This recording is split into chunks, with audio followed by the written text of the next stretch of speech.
Well, the major holidays are behind us, and it's already time to think about the next holiday, Valentine's Day. And this video is part of a collaboration, a Valentine's collaboration, hosted by my friend Mama Friendly. And it's all about treats for my sweet.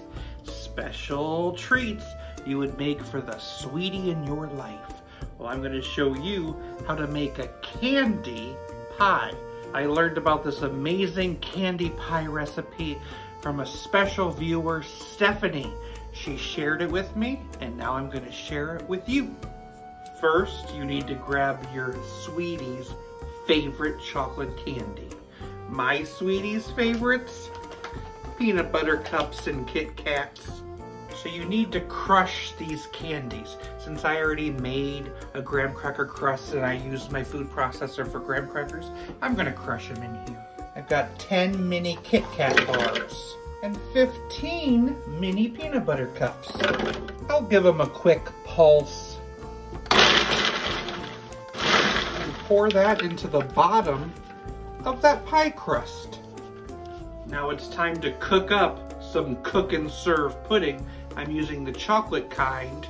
Making cook and serve pudding is kind of new to me. 3 cups of milk, and stir in that Jell-O. And stir in that Jell-O. I'm gonna bring that to a boil on medium heat, stirring constantly. It's definitely gotten thicker. It's bubbling and ready.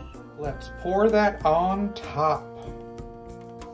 It's possible that the candy pieces may float up to the top, and that's okay. So, cook and serve pudding sets while it cools, so I'm gonna need to put this pie in the refrigerator overnight. Okay, it's nice and set, and I'm excited about it. And now I'm gonna spread some whipped topping right on the top. In my cupboard, I found these almost expired Butterfinger bits. I'm adding another type of candy on top of this pie. Sprinkle it on top. Candy pie. I am super excited about this. Oh. Whoa. I taste all the candy in there, and it's wonderful. Oh, this is the perfect treat for my sweet, and it could be perfect for yours too. Thank you so much for watching, and thank you, Mama Friendly, for hosting this collaboration. Check my description because you'll see a playlist of even more treats for your sweet. Why is romaine the most loving of all vegetables? Because it's all heart.